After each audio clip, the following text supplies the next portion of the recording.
No nii, tervitus. Mul on hea meel sind täna tervitada meie veebiseminaril nimega Ainus toimiv suhe on armutult aus suhe.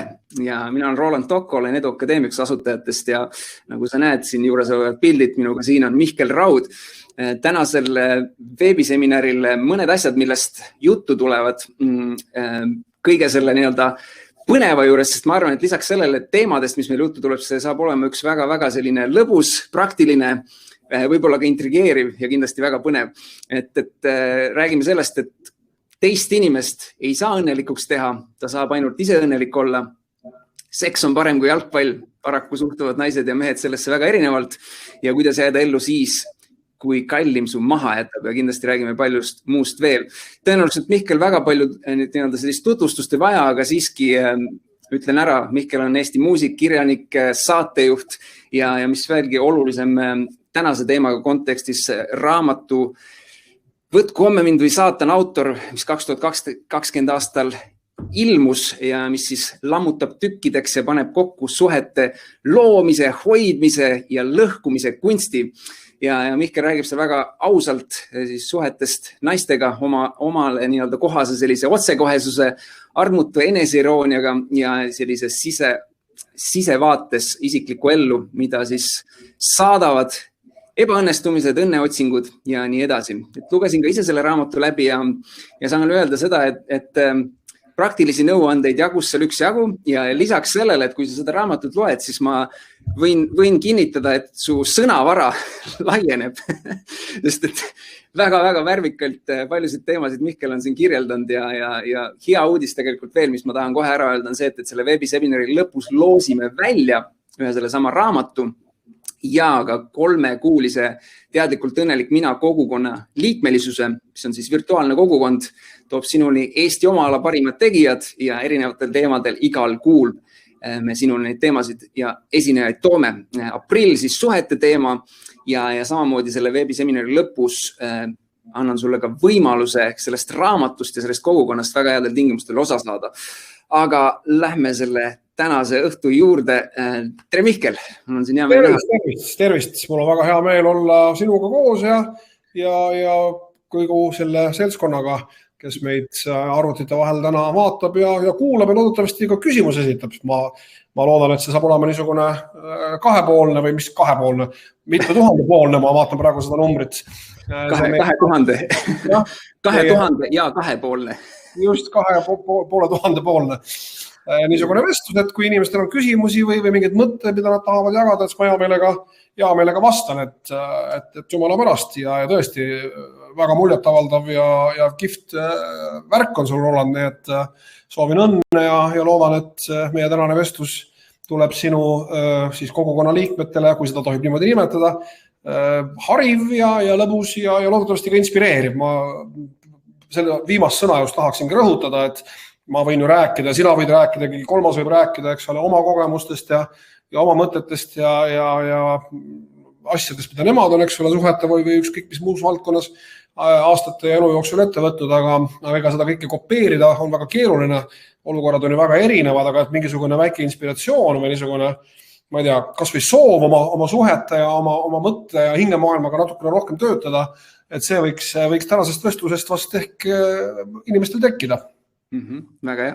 Ma siinkohal tegelikult kohe üleskutse ka, et kõik, kes neist kaasas on, ma kutsun üles olema aktiivsed, sellepärast, et me loosimise ja selle teeme ka nagu nende vahel, kes on aktiivsed. Ma tean, et jällegi selle webinar platvormiga on see, et kui on 1000+, siis kõik ei saa kommenteerida, nii et väga vabandan, kui sa ei saa praegu kommenteerida, aga kui saad, siis pane kommentaari kirja suhete teema osas, mis sind tänase osas, mis on sinu suurim ootus, mida sa tänasest kõige rohkem ootad, mis sind siia täna kohale tõi, nii et pane see kommentaari kirja.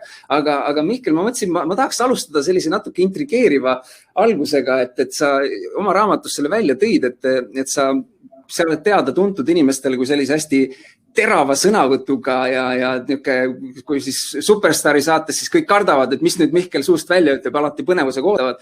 Aga samas raamatus sa mainisid midagi sellist, et sa oled tegelikult üks kõige ebakindlam inimene Eestis.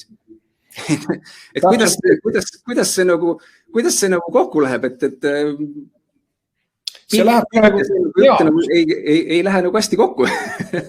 Tegelikult vastupidi, see läheb väga hästi kokku ja minu kogemus on inimestega ja ma võin seda enda kogemuse põhjal ainult kinnitada, on see, et mida enesekindlam või mida näiliselt kuidagi karmikoorelisem inimene on, seda haavatavam, seda pehmem, seda ebakindlam, seda kõhklevam on ta seest.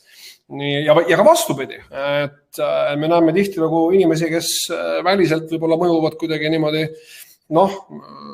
pigem niisuguste kõhklejatena, aga tegelikult teevad otsuseid palju kiiremini, palju õigemini ja palju targemaid kui niisugused minutaolised väliselt väga või siis enesekindlad inimesed, aga ma tõepoolest pean ennast väga ebakindlaks inimeseks, kogu minu elu on tegelikult saatnud niisugune mure ja hirm sellepärast, et ma ei ole võib-olla piisavalt armastusväärne inimene, et mind ei ole nagu põhjust armastada või ei ole põhjust olla minu sõber või mind on see kogu aeg õudselt nagu vaemanud ja ma olen sellega olnud isiklikult kohutavalt hädas terve oma elu ja kõik need asjad, mida ma tegelikult teen, tulevadki sellest niisugusest kesksest elu küsimusest, et kas ma ikkagi olen siis piisavalt armastusväärne ja kui sa juba sellist küsimust enda käest küsid, siis see loomulikult tähendabki seda, et sa oled sisimas ikkagi erakordselt ebakindel inimene.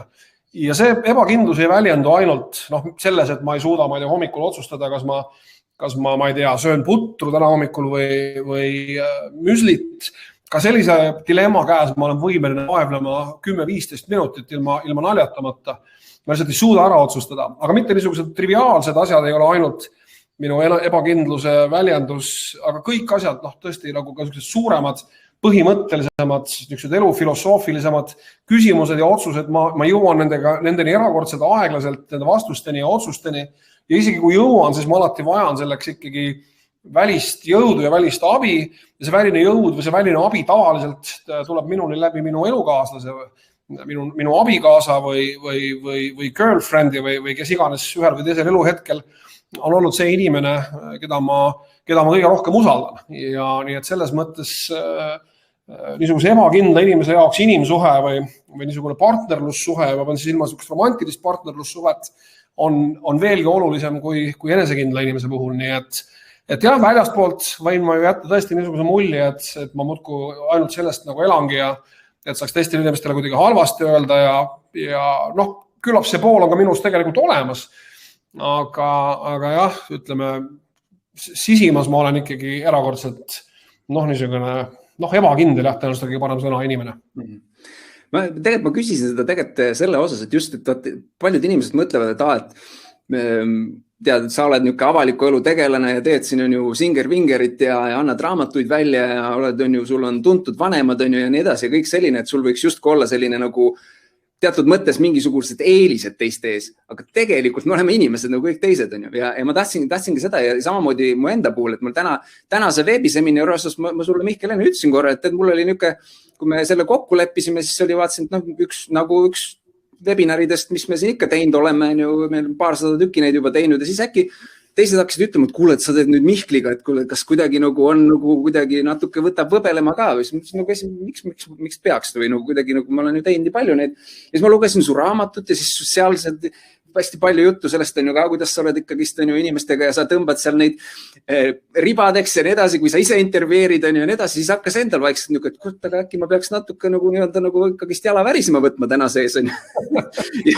Ja tead, ise mõtled selle järjest suuremaks on ju, siis tuleb peale on ju. Ja põhimõtteliselt ma tahtsingi seda välja tuua sellepärast just, et kõik, kes vaatavad siin, et me oleme kõik inimesed ja see on täiesti okei, et me oleme mingites hetkedes ebakindlad ja mingites hetkedes ei tea, mida teha on ju, ja see kandub väga tugevalt ka suhetesse üle on ju. Et kui lähme nüüd sellesse suhete teematesse, et siis võib-olla ma küsiks sult kohe ka seda, et kuidas sa jõudsid selleni, et suhete teemaline raamat kirjutada ja suhete teemast niimoodi avalikult rääkima hakata, et mis selleni viis?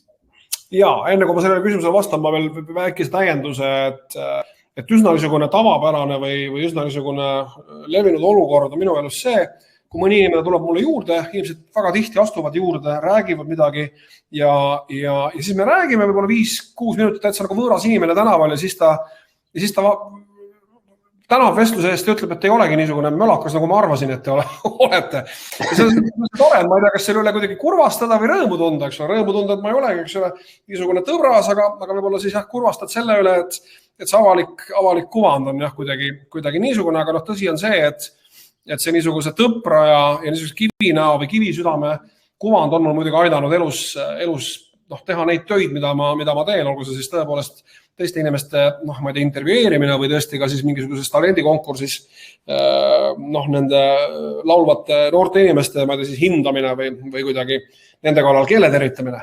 Aga nüüd selle raamatu tekke loo juurde tulles, selle raamatu tekke lugu on tegelikult niisugune mõnes mõttes nagu traagiline või kurb või me kõik oleme oma elus seda ilmselt mitmeid kordi kogenud või õnnelikud või tegelikult me võime sellest ka hiljem öelda, võib-olla pigem õnnetud on need inimesed, kes ei ole kogenud niisugust lahkumineku traagikat või niisugust südame murdumist.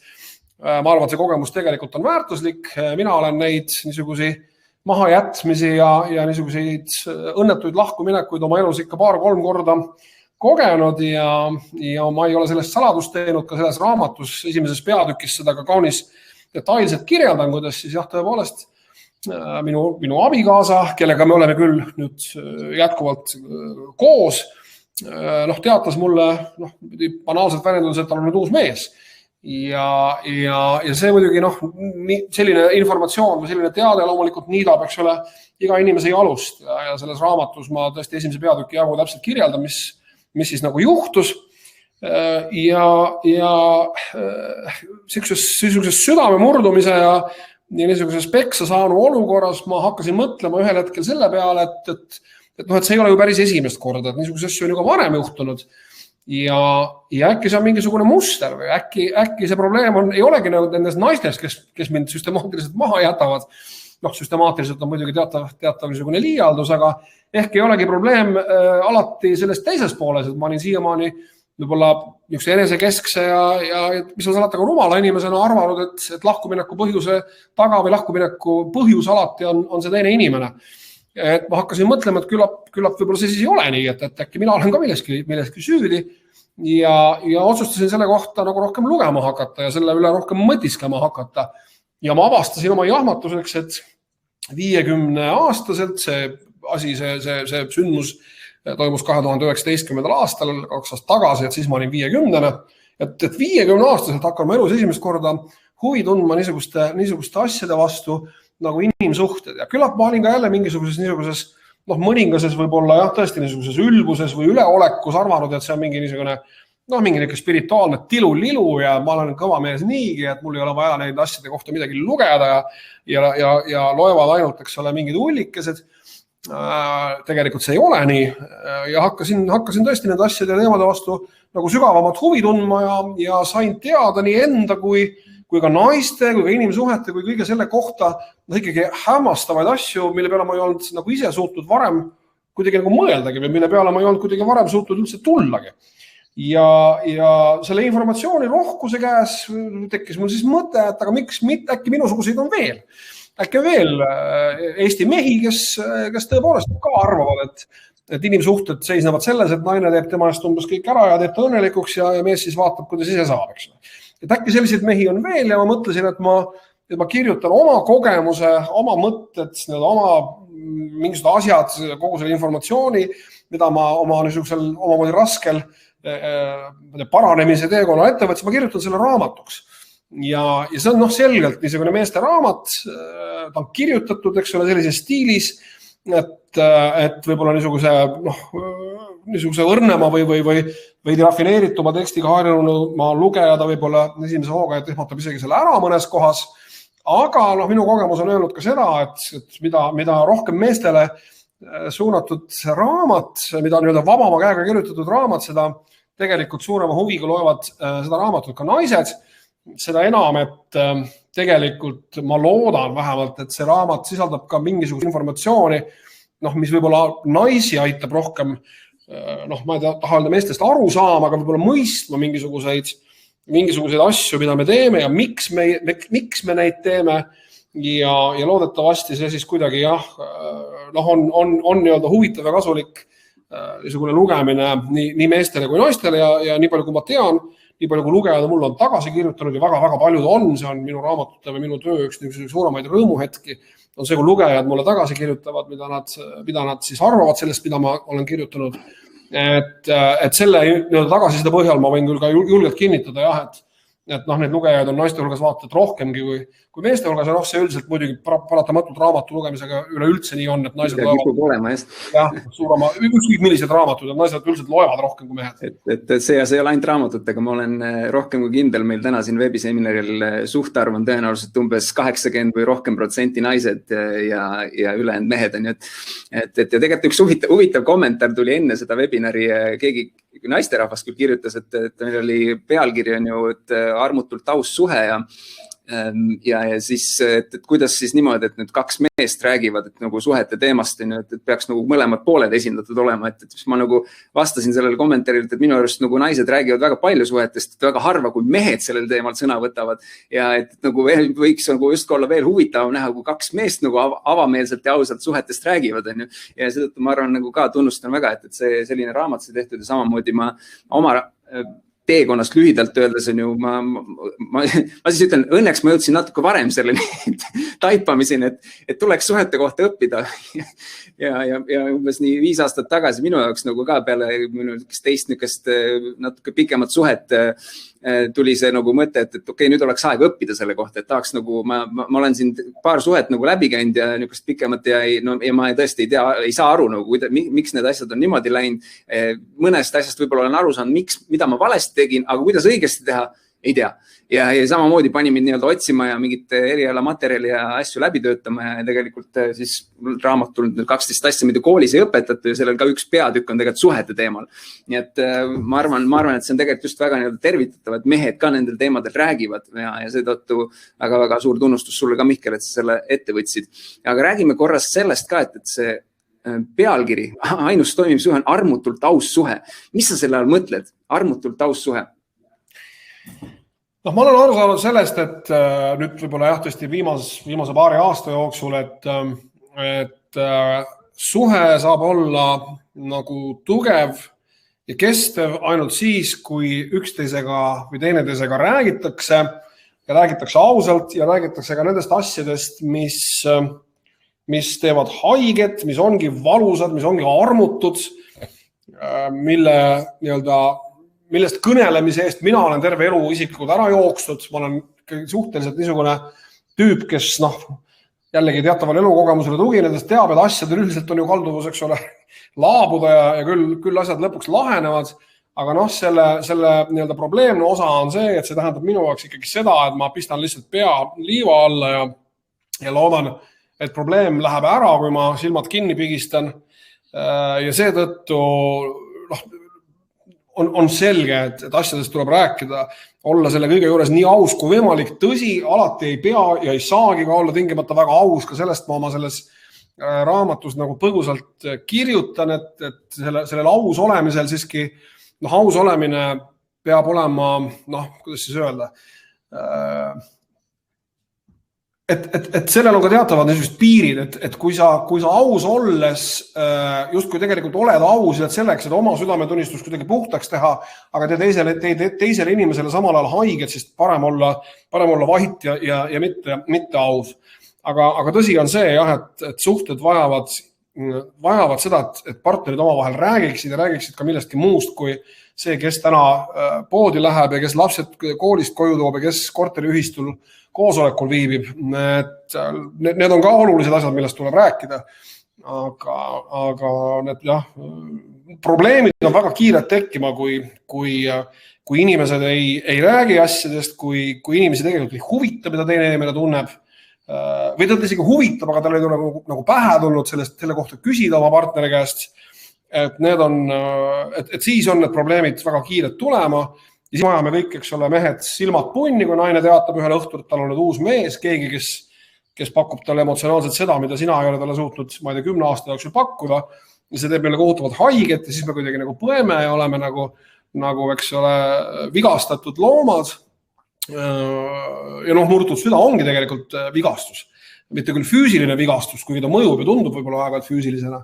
aga et niisuguseid asju ära hoida, et seda kõige hullemat katastroofi vältida, selleks tõepoolest tulebki nendest suhetest rääkida ja tuleb tõesti rääkida armutult ja ausalt. Väga hea. Et see on selline armutu ja aus ja see on ka niuke tekitab intriige natuke, et kuidas siis nagu, et äkki mõned sinna kommentaaris ka ma vaatan ütlevad, aga et kui mõne asja osas liiga ausalt kõik välja ütled, et võib-olla see just nii-öelda nagu avad midagi, mis nagu ei oleks pidanud, on ju, ja see just nagu tekitab nii-öelda vastupidise. Ma olen sellega väga nõus sellega. Et ütlen veel kord, et sellel aus olemisel sa ei saa olla nagu, lihtsalt nagu 1000% aus. Kõik, mis pähe tuleb, ausalt ütleme välja. Ja paha tihti on nii, et me selle ausus all tõesti, nagu ma ütlesin, ka mõistame seda, et ma ei tea, ma toon kõige banaalsema näite. Ma ei tea, magasin teise naisega ja nüüd ma nagu tunnen, et ma pean selle nagu ära rääkima. Et mul on õudne süümekas ja ma kuidagi ei saa olla ja ma räägin selle ära. Aga ma räägin selle ära ainult sellepärast, et oma süümekast lahti saada, mõtlemata selle peale, mida see informatsioon võib partneriga teha. Et see on niisugune, võib-olla hästi banaalne, ma saan aru ja väga niisugune, väga lihtsustatud näide, aga seda tuleb elus palju ette.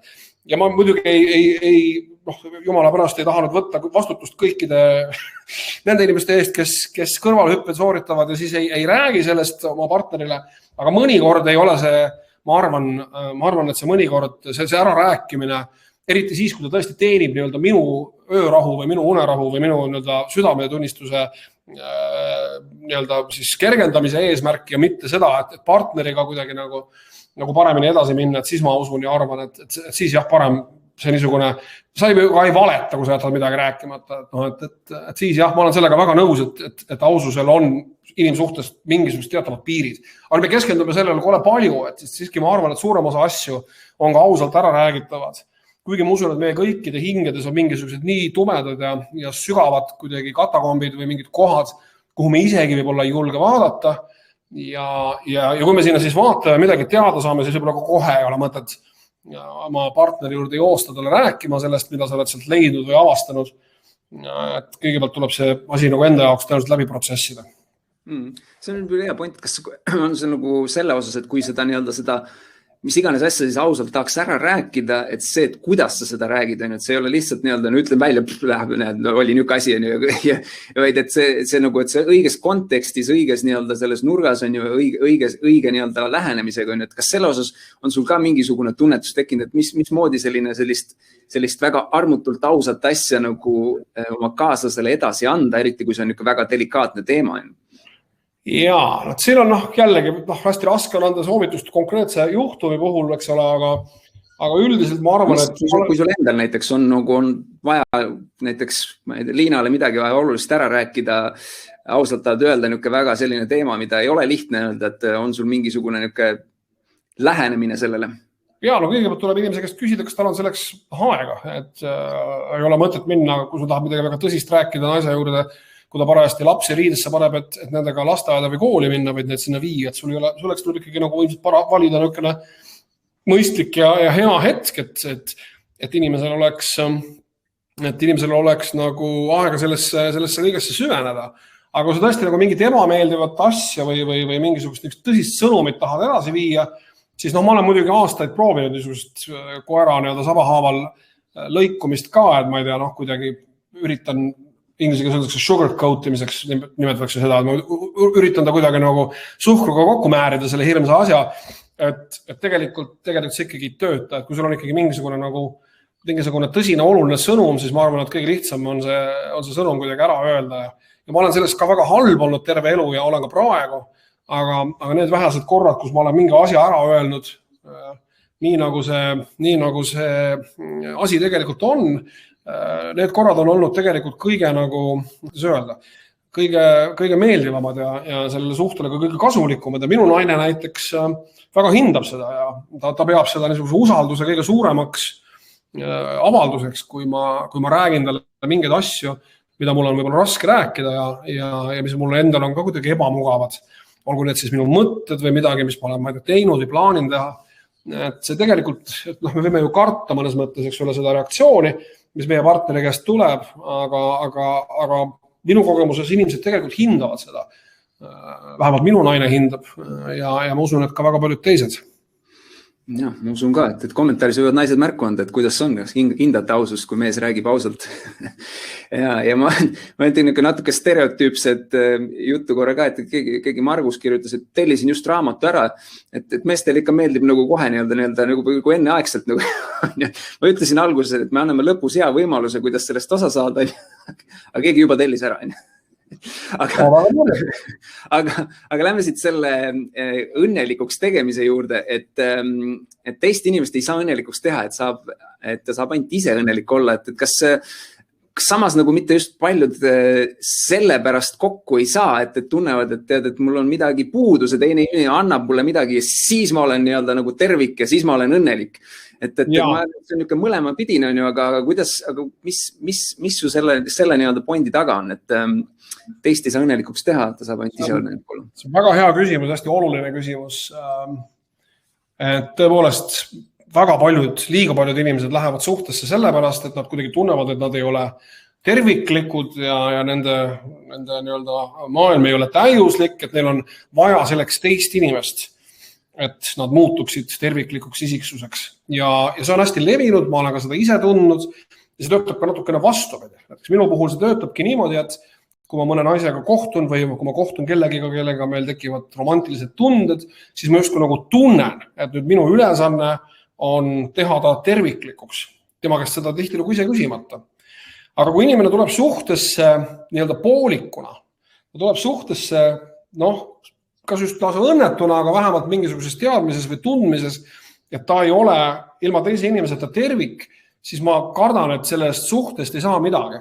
Me paneme teisele inimesele automaatselt kuidagi nagu vastutuse või me siseneme sellesse suhtesse nagu eeldusega, et see teine inimene peab nüüd mu terviklikuks tegema ja kui ta ei tee, siis järelikult on ta milleski süüdi, järelikult on selles suhtes midagi pahasti, aga tegelikult see ei ole nii.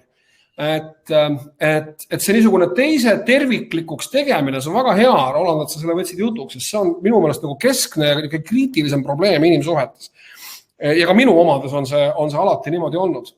Et kui inimene tuleb sellesse suhtesse, siis tõesti nagu lootusega, et teine teeb ta kuidagi nagu õnnelikuks, siis tekib selline olukord, et see inimsuhe on nagu, et kaks inimest on nagu, üks inimene on teise kohal. Et keegi, kes ootab seda terviklikuks tegemist ja siis tuleb see inimene, kes teda hakkab justkui nagu terviklikuks tegema, see inimene on tema kohal. Aga selline inimsuhe ei saa kesta väga kaua, kus üks on teise kohal. Inimsuhe saab kesta minu kogemuses ainult nii, et need partnerid on teineteise kõrval. Nad liiguvad paralleelselt, neil on oma elu, sõltumata teise inimese elust, neil on oma õnn, sõltumata teise inimese õnnest. Aga mingil põhjusel on otsustanud neid elusid koos käia või seda rada koos sammuda. Ja aeg-ajalt need rajad kohtuvad. Praktilises elus nad kohtuvad kogu aeg, eks ole, sa oled inimesega elad samas kohas ja teil on võib-olla ühised lapsed ja nii edasi, aga me peame aru saama, et niisuguse tervikliku ideaalse inimsuhte alus saab olla see, et selle moodustavad ikkagi kaks iseseisvat inimest. Et üks ei oota teiselt nagu selles mõttes, et inimesel ei oleks teist vaja nagu olemas olemiseks või täiuslikuks funktsioneerimiseks.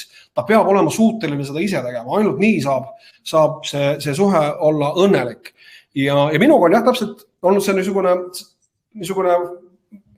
vastupidine efekt. Mina olen alati läinud suhtesse, nagu ma ütlesin, eks ole, kindla agenda või plaaniga teine inimene nüüd siis kuidagi õnnelikuks teha, terviklikuks teha. Ja ma mõtlen ise välja oma peas, mis ta võiks õnnelikuks teha. Tema käest võib-olla seda küsimatagi. Ma eeldan, eks ole, et kui ma naisega hakkan koos elama, küllap talle meeldib reisida, küllap ta tahab, et ma ostaksin talle ilusaid riideid ja küllap ta ei taha tööd teha, sest ma ise ei taha eriti tööd teha, ma olen laisk inimene. Ma automaatselt eeldan, et ka minu partner ei taha seda teha. Ma muidugi tahan tööd teha, aga ma lihtsalt praegu niisuguse näite. Ma üldiselt eelistan vedeleda kodus, selle asemel, et minna tööle. Ma arvan, et paljud inimesed eelistavad, aga alati ei ole nii. Ja ma teen, eks ole, kõik enda pärast, ma teen ju kõik õigesti.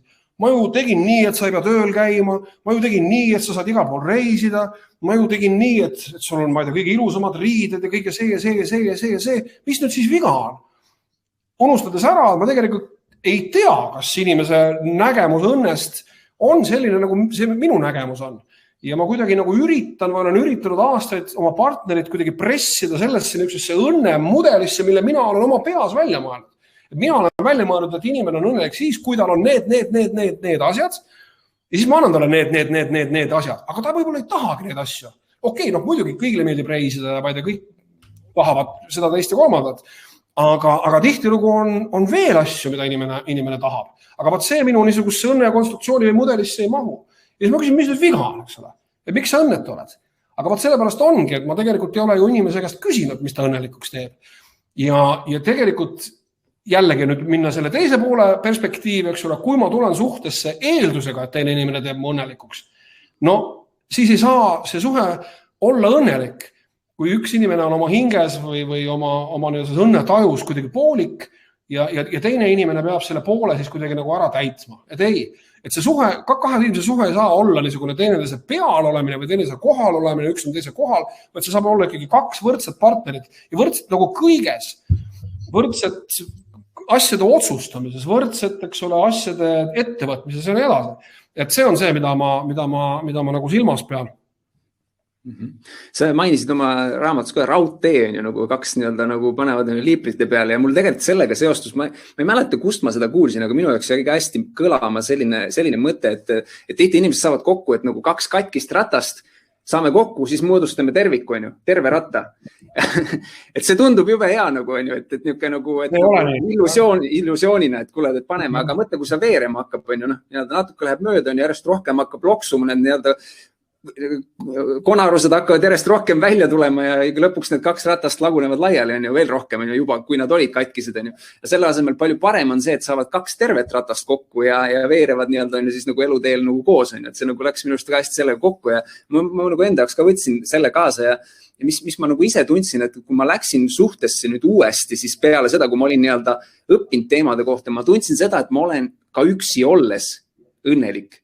Mul ei ole vaja teist inimest, ma tunnen ennast nagu üli hästi, ma teen asju, mida ma naudin, ma nagu elan täiega ja mul ei ole seda teist inimest selleks vaja, et ma ennast hästi tunneks. Ja sellest positsioonist, kui ma suhtesse astusin, ma saaks öelda, et see suhe on oluliselt parematel alustel kohe ja tänaseks ma hakkan lähenema sellele aastate arvule, mis mul need eelmised kaks suhet on, aga ma julgen öelda ja väita, et ma olen nagu paremas seisus kui kunagi varem selleks ajaks. Ja ma näen, et suur osas on sellest just, et see, mis alustel see sai kokku tulnud. Me mõlemad tulime sellest positsioonist, kus me tundsime ka üksi olles hästi. Et meil ei olnud seda teist inimest sellepärast vaja, et nüüd õnnelik kuidagi olla. Täpselt nii ongi see raudtee, nagu metafoor on meelest hästi hea. Kui liiprid oleksid üksteise kohal, siis oleks rong väga kiiresti kraavis, aga kui liiprid on, või mitte siis liiprid, aga rööpad, vabandust, liiprid on mis on ühesõnaga terminoloogiline segadus, raudteerööpad, et kui need on üksteise kõrval, et siis kui need kulgevad paralleelselt, et siis on see rong võimeline sõitma väga kaugele ja väga pikalt. Just. Et üks küsimus, mis tegelikult lähme natukene korra tagasi selle, mis me enne rääkisime, selle aususe juurde ja mis siin naised muidugi väga-väga huvitab see, et kuidas saada mehed rääkima? Oi, see on hea küsimus. No just. Jah, see sõltub ilmselt natukene mehest ja jällegi ei ole ilmselt mingit universaalset. Üldiselt niisugune piitsa ja prääniku meetod üldiselt toimub ju absoluutselt igal eluhetkel, et ühel hetkel on võimalik teda keelitada ja püüda kuidagi mett moka peale määrida ja loota, et ta siis rääkima. Võib-olla ma korra tooks selle, et alustame sellest, kuidas ei saa meest rääkima. Sest ma arvan, et üks asi, mis on tihtilugu see, et nagu naised väga nagu et davai nüüd räägi, miks sa üldse ei jaga mulle oma tunnetest? Et võib-olla sa tood hoopis mõned asjad sellest, kuidas ei saa, mis annab nagu sellise nagu pildi ja võib-olla siis räägin mõne sõnaga sellest, et kuidas siis saab. Jaa. Kõige lihtsam printsiip ja jällegi see ei ole mingi niisugune, ma ei taha kuidagi üldistada, aga jällegi asi, millega mina olen kokku puutunud on see, et naine ütleb, et miks sa ei räägi, eks ole, ja siis hakkad rääkima, ta laseb sulle võib-olla minut aega rääkides, ta lihtsalt katkestab su ära ja hakkab sulle seletama, eks ole, miks see jutt, mida sa räägid, ei ole kas õige või mida tema sellest arvab. Esimene soovitus ongi see, et see rääkimine, kui tõesti mehel on nagu oma tunnetest või oma mõtetest rääkimisega probleeme, see rääkimine võiks talle olla kuidagi niisugune meeldiv kogemus ja tal ilmselt tuleks lasta nagu rahulikult lõpuni rääkida ja mitte enne sõna järgi enda kätte haarata, kui ta on oma jutu ära lõpetanud. Ja mina olen käinud pereteraapias, käin siiamaani muide, ja seal on alati niisugune kuldreegel, et teine inimene peab saama rääkida lõpuni oma jutu ja siis, kui inimene on tõesti oma jutu ära rääkinud, siis võib nagu, või siis läheb nagu jutu järgi selle teise inimese kätte. Et ma arvan, et see on kõige kindlam viis niisugune mõistlik vestlus ära tappa ja see ei ole naised ainult nii, täpselt samamoodi võivad seda mehed teha. Eks ole, palud oma naisele rääkida, aga naine võib olla väga kinnine ja tihti nagu ongi. Ja siis tõesti, eks ole, ja naine hakkab ennast avama ja siis lihtsalt nagu lennata talle sisse jutu, mis mõttes, eks ole. Et ma arvan, et see on kõige kindlam viis ja kõige lihtsam meetod igasugune vestlus väga kiiresti ära tappa. Ja. Mul tuli endal võib-olla selline seos ka, et mis ma nagu enda puhul näen, et üks asi, mis meestele väga, mehed on tegelikult nagu väiksed lapsed, natuke suuremates riietes, tahavad kogu aeg, et neid kiidetakse, eriti naiste poolt, öelda häid sõnu, ja mis siis on, kõige hullem on see, kui nagu eriti on selline loovate ja nagu lennukate ideedega mees ja siis tuleb oma naise juurde, kuule selline mõte, mul niuke asi on ju, ja siis selle reaktsioon on see, et kuule, mis asja, nagu lõpeta ära, mingit jama, jälle sa siin genereerid, tee neid asju, mis juba, mis iganes on, see vastus on niuke nagu, et saad nagu niukse korraliku kurikaga vastu pead, siis see ei aita kaasa. Ma ütlen kohe ära. See ei aita kaasa sellele, et mees rohkem räägiks. Mina näen täna oma suhtes ka seda, et mul kaaslane on äärmiselt hästi saab sellega hakkama, et kui ükskõik mis mõttega, ükskõik kui crazy see ei ole, ta alguses võtab selle, väga lahe. Ta nagu, isegi ma kunagi tegelikult täpselt ei tea, kas ta nagu seda päriselt mõtleb, aga vähemalt ta jätab selle mulje, ja see annab ka mõnes mõttes selle, et ma olen nagu avatud jagama ka muid asju, sellepärast, et ma ei tunne, et mul on nagu riskantne, sest muidu on see, et nagu, kui ma seda lähen nüüd rääkima, äkki ma saan jälle selle kurikaga, et mul kogu aeg on nagu see et see on võib-olla asi, mida mina soovitan ka naistele, et püüa nagu oma mehele kui ta tuleb jagama, seda tunnustada ja kiita, et ta jagab, siis ta teeb seda rohkem ja hea meelega. Oled sa, kuidas selle osas suhtud, Mihkel? Absoluutselt, aga see laieneb ka meestele. Et ka mehed, nagu ma ütlesin, võivad käituda väga jämedalt vestluses ja absoluutselt seda kindlasti tasub nagu vältida. Aga jah, see niisugune ideede, vähemalt nagu tunnustamine, kui tõesti tuleb keegi ja tõesti mõnedel meestel on iga päev 100 geniaalset ideed ja tõesti, et need ei ole võib-olla mõtet nagu maha tampida, et need tuleb ära kuulata, niimoodi tunnustada ja võib-olla esitada mõni huvitunud küsimus. Kui idee oli nagu nii palju väärt, et sellega edasi minna, siis mees läheb sellega edasi sõltumata sellest, mida talle öeldakse või ei öelda.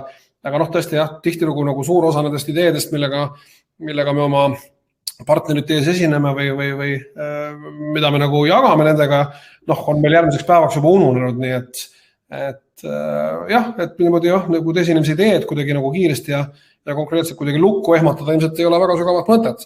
Aga nüüd tulles tagasi selle küsimuse, kuidas siis nagu saada partner rääkima, siis tõepoolest niisugune piitsa ja prääniku meetod või see good cup and bad cup, nagu inglise keeles öeldakse, hea võmm ja halb võmm. See on see niisugune tüüpiline ülekuulamistehnika, eks ole, kõigepealt kuulab sind üle politseiametik, kes on vihane, jälle kuri ja ähvardab ja on kuidagi nagu väga agressiivne, siis tuleb tuppa järgmine politseinik, kes pakub suitsu ja teeb niisugust rahulikku mõnusat juttu, et lootuses, et siis ülekuulatav sellele teisele avaneb. Et sama taktikat võib ju teha emmas-kummas järjekorras ka oma partneriga, et ma ei tea, ühel juhul tõesti üritada teda kuidagi niimoodi heaga rääkima saada, aga kui probleem on ikka päris tõsine ja tihti nagu on. Kui ikka probleem on tõsine ja tundub, et ei õnnestu rääkida, siis tuleb talle nii öeldagi. Kuule, et meie suhtes on asi ikkagi väga kehvas kohas ja kui me sellest praegu ei räägi, siis võib juhtuda niimoodi, et see asi on meil kuidagi upakil mõne kuu pärast. Et mina nagu võib-olla olen olnud mitte tihtilugu, aga mul on olnud olukordi, kus partner on jätnud selle vestluse pidamata ja mulle selle halva uudise toonud siis, kui juba oli hilja. Et kui on ikkagi soov kuidagi nagu, ma ei tea, suhet toita või päästa, et siis ikkagi tasub sellest ka mehele öelda või mehele rääkida või naisele rääkida, et me peame asjadest kõnelema, et vastased juhul lihtsalt on see asi meil varsti läbi. Et siis tuleb jälle tegelikult see aususe teema mängu,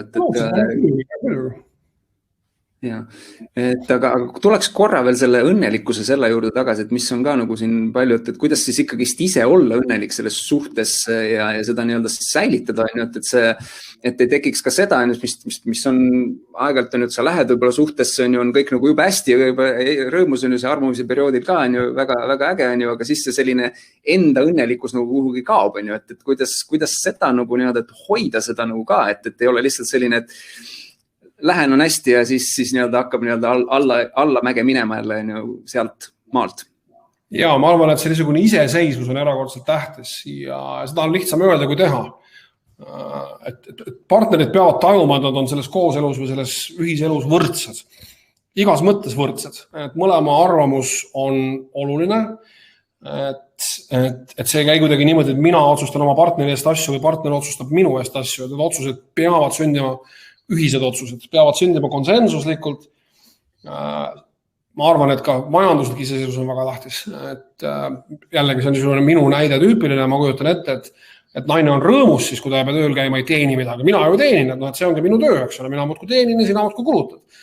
Aga tegelikult suurem osa naisi ei taha olla sellises majanduslikus sõltuvuses. Nad ei taha üldse olla sõltuvuses oma partnerit. Nad ei saa teha tööd või käia tööl, eks ole. Nad ei saa võib-olla tegeleda mingi loominguga. Nad on rohkem, eks ole, hõivatud ja seotud pereasjadega ja ka mingid hobid ja mingid üks tegevus, mis neile rõõmu pakuvad, jäävad kuidagi nagu unarusse. Ja sellele ei tohi lasta juhtuda. Et naisel peab olema võimalus laste kasvatamise kõrval või lastega olemise kõrval ka tegeleda nende asjadega, mis nagu talle rõõmu teevad. Mitte, et lastega olemine ja laste kasvatamine ei teeks rõõmu. Teeb küll, aga ta teeb ka ikkagi väga palju tuska ja ta on ka väga raske, erakordselt raske töö. Ja sellest tööst tuleb anda inimesele puhkust, sest vastasel lihtsalt vajub selle koorma all kokku, kes ei vajuks. Ja need on hästi olulised asjad. Ja veel kord, et inimene peab tundma, et ta on võimeline põhimõtteliselt funktsioneerima või ellu jääma ilma selle teise inimeseta. Tal peab olema nagu vabadus tegeleda nende asjadega, millega ta tahab tegeleda. Tal peab olema ruum nii füüsiline kui ka vaimne, kuhu ta saab vajadusel ära minna teiste inimeste juurest, kes tema peres on või kui laps ei ole, siis tõesti kas või ka mehe juurest. Et see niisuguse, palun see iseseisvus on tõenäoliselt kõige olulisem nagu märksõna, et mõlemad partnerid, nii mees kui naine, peavad olema iseseisvad ja peavad saama teha neid asju, mis neile meeldivad, isegi kui partnerile see tingimata ei meeldi. Ma ei tea, mina olen suur heavy metal muusika fanaatik, eks ole, aga minu abikaasa ei ole. Me siis lepimegi kokku, et ma lähen sellele kontserdile siis üksi. Ja mina võib-olla jälle ei vaimustu päris igast tegevusest, mis minu naisele meeldivad ja siis vastavalt mina jälle ei jõlgu temaga kaasas, eks ole, nendes kohtades. Ja see on okei, me ei tunne sellest kuidagi nagu täiuslikus maailmas ennast kuidagi pahasti või armukavedelt või kuidagi eemale tõrjutuna, et me olemegi need asjad omavahel kokku leppinud ja need asjad tasub ka omavahel kokku leppida. Aga veel kord, et teise inimese õnnelikuks tegemine on võimatu missioon. See on täiesti võimatu. Ma absoluutselt ei usu sellesse. Ma uskusin aastaid, aga see minu uskumus viis ikkagi täitsa niisugusse sügavasse katastroofi. Et ma ikka väga usun sellesse, et inimene saab õnnelik olla ainult ise, ilma välisabita. Ja see oli tegelikult minu jaoks ka väga hea, just sa rääkisid seda kontserdi teemat ja et sa kuulad ühte muusikat ja sul naine, mul tuli endal kuidagi see paralleel, et ma siin olen palju ikka, kui mingid suured artistid Eestisse tulevad, siis ma olen ikka tahtnud nagu kontserdile minna ja loomulikult tahaks ju ka kaaslase ka kaasa võtta, aga on nii mõnigi kord olnud see, kus nagu tagantjärgi vaadates tundub, et oleks parem olnud, kui ta ei oleks sinna pidanud tulema ja piinlema nii-öelda. Et selles suhtes väga-väga oluline point on, et sellist nagu, et see ei pea nii-öelda enda õnne nii-öelda teine ei pea igal juhul olema kaasas iga nii-öelda sinu õnneliku momendi juures. Sa saad neid mingeid asju üksinda nautida ja saada see õnnelikkus kätte ja minna tagasi ja anda oma kaaslasele nautida seda, mis talle korda läheb. Et siin ma arvan, kui nüüd edasi minnes siit teema juurde ja minnes selle seksi teema juurde, mis on ka raamatus väga värvikalt ja väga nii-öelda korralikult esindatud, et ma kõigepealt küsin seda, et sa ütled, et seks on parem kui jalgpall, et Hendrikul on laul, Saal Salleril on ju, et jalgpall on parem kui seks, et kas teil sõprus on ikka alles? See on ikka pool naljaga, aga tegelikult, mis need peamised erinevused naistel ja meestel just selle seksi teemas on, et nagu sa ütled, et paraku naised ja mehed suhtuvad sellesse väga erinevalt? Oi, need erinevused on metsikud ja nendest võib rääkida tunde ja jällegi üks põhiline probleem, mis mind suurema osa oma teadlikust elust on ikkagi nagu vaevanud ja mul võimaldanud olla ikkagi erakordselt nagu ebaküps suhteinimene, ongi see, kui valesti ma olen aru saanud sellest elu jooksul, mismoodi naised seksi tajuvad. Ja selles oma raamatus mul on see üsna põhjalikult tõesti nagu läbi lahatud ikkagi väga nagu ka kohati üsna teaduslikult. Ma olen selle kohta lugenud mitmeid silmi avavaid raamatuid. Ja naistele ei ole vaja siin seletada, mis see nende seksuaalsus on, aga meestele küll, milline on naise seksuaalsus. Sellepärast, et meie, see tähendab meeste nii-öelda ettekujutus sellest, milline naine või mismoodi naine seksi tajub, tegelikult peegeldatakse meile tagasi või peegeldub meile tagasi ju pornograafiast. Et enne, kui ma julgen väitagi enamik mehi, enne kui nad oma esimese nii-öelda seksuaalsuhteni jõuavad, nad ikkagi vaatavad umbes siis järgi, kuidas see asi käib. Ja ainuke või kõige lihtsam ja kõige nii-öelda meelelahutuslikum moodus seda teha on pornograafia. Ja pornograafia probleem on tõepoolest see, et pornograafia on ju tehtud selleks, mitte selleks, et mehed saaksid aru, kuidas see käib, vaid selleks, et nad seda vaataksid ja maksaksid selle eest. Ja seetõttu pornograafia tõepoolest peegeldab tagasi siis mehe ettekujutust sellest, milline on hea seks. Ja see ettekujutus on siis tavaliselt selline, et naine on voodis täpselt samasugune nagu mees või isegi veel mehelikum tihti, kui mees ongi. Ja kuna mehed ikkagi juba miljonite aastatega välja kujunenud siis evolutsiooni käigus või ütleme meie see emaplaat ju tegelikult disainiti miljonid aastaid tagasi ja kuigi me oleme tõesti need tuhandete ja miljonite aastatega ju oluliselt arenenud, siis see niisugune baas emaplaat on meil ikkagi suhteliselt puutumata jäänud ja meie jaoks ikkagi seks on see ei ole ainult minu väide, et see on ka mitmete teadlaste väide, et ikkagi mehed tajuvad seda niisuguse üsna loomse, väga füüsilise tegevuse. Ja kui me mõtleme kõigi nende sõnade peale, mida mehed, kuidas mehed seksuaalsuhet või seksuaalakti kirjeldavad, see on hästi jõulised, eks ole. Mul on seal ka raamatus terve nimekiri neist, aga ma toon suvalised näited, eks ole, põrutama, eks ole, rammima, kütma, eks ole, keppima, kõik see värk on hästi niisugune füüsiline, hästi niisugune jõuline. Aga kui naised räägivad seksuaalsuhtest, nad ei kasuta sellised sõnu, nende jaoks on seks väga emotsionaalne asi. Ja see oli üks niisugune asi, millest minul läks aega 50 aastat, enne kui ma sellest hakkasin aru saama. Et kui erinev see nii-öelda seksi taju või selle nagu mõistmine on. Ja muidugi, loomulikult, on paljudel naistel tuleb ette hetki, kui ka nende jaoks on seks füüsiline ja on ka mehi, kelle jaoks võib seks olla mõnikord või teinekord võib-olla kogu aeg emotsionaalne.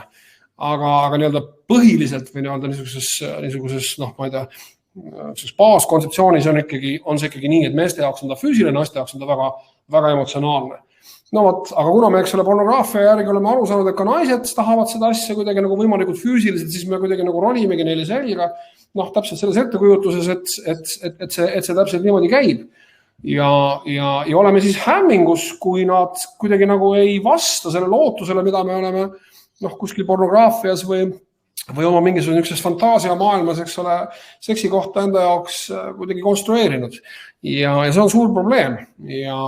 Ja mis on saata, popkultuur, eks ole, ka toidab seda tegelikult naiste suunal ja see, milline naine peaks välja nägema, milline peaks tema keha olema, eks ole, ja millised peaksid olema tema juuksed ja millised peaksid olema tema mingid ümbermõõdud ja iga õige naine saab ju, eks ole, korra vähemalt ikka saab orgasmi, eks ole, seksi ajal õpetavad ka need naisteajakirjad, Cosmopolitan ja nii edasi.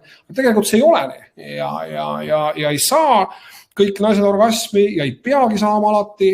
Mina ei väida seda, vaid seda väidavad teadlased ja see orgasmini jõudmine ongi hoopis teistsugune protsess. Ja sellest on kirjutatud palju raamatuid, üks kõige targem ja parem, mida mina olen lugenud, on Emily Nagoski raamat ingliskeelse pealkirjaga Come as you are. Ja seda raamatut ma olen ka siis oma selles Võtku homme mind või saatan raamatus pisut refereerinud, käinud üle siis olulisemad punktid, mida ma sealt siis naise seksuaalsuse kohta teada sain ja see oli tõesti silmiavav teos ja minu nii-öelda seksi suhtumine muutus täiesti radikaalselt. Ma tõesti soovitan kõigil meestel see raamat, seda vist eesti keeles ei ole küll ilmunud, aga kes inglise keelt loeb, siis ma soovitan seda kindlasti lugeda. Ja võib ka minu raamatu võtta raamatukogust ja vaadata, et ma olen seal üks peamise niisuguse nagu sisu ülevaate nagu teinud. Et see on, ja mehed on väga seksuaalsed inimesed, mina vähemalt olen. Ja naised, on ka, aga teistmoodi. Ja see on üks niisugune koht, kus võivad tekkida pinged väga kiiresti. Eks ole, mõni mees võib olla ja suht alguses ongi kõik väga kirglik ja ongi kõik fantastiline, aga ühel hetkel saabub päris elu, eks ole, ühel hetkel saabub tavaline argipäev ja kui sa siis ka veel ikkagi nagu naisel 3 korda päevas nagu seljas elad, et siis seal on ka nagu potentsiaalseid maamiine on ikka väga palju. See on ka selline alati nagu huvitav nagu avastada neid asju, kus eriti just siis, kui see mingite asjade osas veel ka nagu teadlikkus on juurde tekkinud ja siis nagu aru saada, kuidas nagu ise nagu käitud. Mul on endal üks niisugune näide, et võib-olla sa mõtled, Mihkel, samal ajal midagi, ka mingisuguse niisuguse värvika näite äkki jagada, et John Gray näiteks jagasin ju seda, et naised on nagu lained, on ju, käivad üles-alla, emotsioonid on ju, et kui ta on üleval, siis on kõik nagu päike on taevas on ju ja emotsionaalselt sellised hästi positiivsed on ju ja kõik nagu teeme seda ja teeme toda on ju, aga siis vahepeal on ju naised lihtsalt nad käivad on tsüklina, vahepeal käivad allpool on ju, on madalamad sellel hetkel nagu ei ole võib-olla see tuju selline kõige positiivsemates nootides ja siis minu üks avastus oli see, et sellel hetkel ei tasu seksi pakkuda naisele, sest mehena tundub nagu, kuule, et tuju on halb, kuule, et teeme nagu väikse nagu, teeme väikse olemise seal voodis on ju ja mängime natuke seal on ju ja siis on ju kõik hästi on ju. Nagu mehena tundub juba loogiline, aga ma sain aru peale seda, õnneks mul kaaslane nagu väljendab alati nagu ka, kui asjad nagu ei ole nii nagu peaks, et see ei ole hea koht, kus siis seda pakkuda. Et see on minu jaoks oli ka selline hästi nagu selge erinevus, kus ongi meestele täpselt on ju, et kui mees natuke mossitab, siis naised minge mehe juurde natuke nagu siritage on ju ja kutsuge voodisse ja kõik on meelest läinud, kõik on hästi on ju. Väga banaalselt, väga nagu siis piltlikult öeldes on ju. Naistega ei toimi nii. Jaa. Naiste jaoks on need, seesama nagu Oski kirjeldab, eks ole, et igal naisel on seksuaalsuse pidur ja gaasi ja need pidurid võivad väljenduda väga erinevates asjades ja see gaas vajab nagu soojenemist ja see kõik võtab aega ja võt see on asi, mida mehed ei tea ja nad ei ole kursis ka nende piduritega. Üks pidur on just nimelt stress ja see on jah tõesti, nagu sa ütlesid, väga klassikaline olukord, eks ole, filmides ka, eks ole, mitte ainult pornofilmis, aga tavalises filmides, eks mees tuleb naisele, kui sa oled niisuguse stressis, lähme siis, eks ole, täpselt, lähme vabastame su stressist. Või see niisugune tüüpiline, niisugune šovinistlik, eks ole, et see ei ole ammu keppi saanud, et ta on nagu mossis. Et tegelikult vastupidi, et täpselt nagu sa ütlesid, et just niisugune stress või niisugune emotsionaalne madal olek on üks nendest piduritest, mis naise seksuaalsust nagu peatab ja naised on selles mõttes palju peenemad inimesed kui mehed. Et meestel on, kui tõesti nagu mingid nagu tervisehäda ei ole, siis sa oled võimeline vähemaks seal igal hetkel. Aga naistel on see on natukene, et mitte öelda ikkagi oluliselt nagu peenem ja keerulisem ja selles mõttes ka huvitavam, et neid asju on palju, neid pidureid ja keskkond ja ka helid ja lõhnad ja ma ütlen veel kord, mees on nagu võimeline tõesti laudas ka seda asja tegema, aga naise jaoks on need asjad on ainult pidurid, nii et sellega tuleb nagu pöörata tähelepanu. Võib-olla siin kutsuks üles kaasa naisi kommenteerima, et ma vaatan siin tegelikult osad juba kirjutavad ka, et mulle meeldib Carolin on jätnud oma perekonna nimeks ainult G. Carolin G. Et seksi saab pakkuda ka naise jaoks mossis olekus, kui oskad tead, kuidas see tema jaoks toimib. Väga hea point on, et võib-olla ma kutsungi üles, et naised kirjutage kommentaari, et mis on see, mis avage meeste jaoks natuke seda maailma, et mis on see, mis aitab või mismoodi sinu selline seksuaalsus päriselt avaneb suhtes ja mehega, et ükskõik, mis olukorras sa siis oled. Et võid kommentaari kirjutada, kui sa julged seda ausalt jagada, siis oleme väga tänulikud meestena, et sa seda jagad. Aga sa jagasid, Mihkel, ka seda, tõid juba põgusalt sisse, et sellise, tihtilugu naiste sellises olukorras selline, kus sa seda nimetasid, liiga aeglase erutuse paanika näiteks, või mingisugused sellised asjad, mille peale isegi nagu, minu jaoks oli ka väga huvitav, nagu, et ei ole mõelnudki, on ju. Et äkki sa korra kommenteerid seda ja võib-olla on sul midagi selle seksi teemal veel lisada? Ja, no eks kõik inimesed lähevad, eriti kui see on esimene või esimesi seks, eks ole, me läheme sellesse vahekorda murede ja hirmudega ja naistel on see paanika või see hirm nagu mitmekordne. Et nad peavad vastama, eks ole, jällegi nendele niisugustele popkultuuri poolt toodetud mingisugustele eeldustele, nad peavad saama orgasmi, eks ole, muud on neil midagi viga, nad peavad, eks ole, kohe erutuma, muud on neil midagi viga. Et see niisugune stress ja see hirm, mida nagu popkultuur naistesse süstib, on täiesti teadlaste poolt uuritud ja mõõdetud ja see loomulikult ei saa mõjuda mingisuguse seksuaalse gaasina, vaid see loomulikult on pidur. Teiseks kogu see orgasmi saamise värk, et tõesti, et selleni on vaja tingimata jõuda ja kui sa siis ikkagi nagu ei jõua, siis sul on midagi nagu viga ja tegelikult see ju ei ole nii. Aga see on niisugune hirm ja see on niisugune teesklemine, siis ma nagu teesklen orgasmi, et mehel oleks nagu hea olla ja et oleks rõõmus ja nii edasi. Pluss veel niisugune puhtalt niisugune anatoomiline värk, mille peale jälle täiesti uskumatu, eks nagu 50-aastane inimene oma elus ikkagi ühtest nagu teinud ja näinud ja tõepoolest lihtsalt nagu ei suuda niisuguse peale mõelda, et juba anatoomiliselt on see asi tegelikult ikkagi erakordselt ebaõiglane, et loodus või jumal või kes mida tahab uskuda, on ikkagi olnud tõeline sadist nii-öelda meest ja naist luues, eks ole, et meie siis, seda kirjutab peale seesama Emily Nagoski, et see ei ole mingi minu välja mõeldud jora siin praegu, et eks ole, meeste niisugune peamine niisugune seksuaalne stimulaator ehk siis suuti pea, eks ole, saab niisuguse vaginaalse vahekorra ajal, eks ole, kogu aeg niisugust survet, aga naise oma, eks ole, ehk siis kliitori ju ei saa, on just nagu mängust väljas. Ja ma mäletan mind ikkagi vaevas aastaid ikkagi nagu see küsimus, et kui ma kuidagi nagu, et miks naine katsub ennast samal ajal, kui ma temaga seksin, et mis mul viga on, kas ma ei ole kuidagi nagu, kas ma ei saa hakkama või kas ma ei ole kuidagi nagu võimekas või mõtlemata absoluutselt selle peale, mismoodi ettekujutusest, mis meil läbi pornograafia või popkultuuri on tekkinud, milline naine tegelikult, eks ole, on ja tegelikult õpime ka seda, et seksikas naine ei ole tingimata see niisugune pornofilmis vingu, kuidas siis seda öelda, ühesõnaga, et see seksika naise niisugune stereotüüp on tegelikult mitte ainult vale, vaid ka tegelikult nagu oluliselt vähem seksikas kui see päris naine. Et jah, et see ei ole üldse raske nende asjadega ennast kurssi viia, see tõesti võtab pool päeva, sa tead palju rohkem nende asjade kohta ja kui sa tead, siis on sul väga olulises, sinu enda jaoks, ehk siis mehe jaoks väga olulises suhtelõigus ikkagi nagu palju suuremad šansid õnnestuda. Ma vaatan, siin naised jagavad ka juba väga head nõu, ja teised nõustuvad, et siis Siile näiteks tõi välja, et mees peab naise jaoks olema ka mujal kui magamistoas. Terve rida, et kui nii-öelda muidu istud oled diivani kaunistus ja ninapidi arvutimängud, siis ei tasu ka voodis midagi oodata.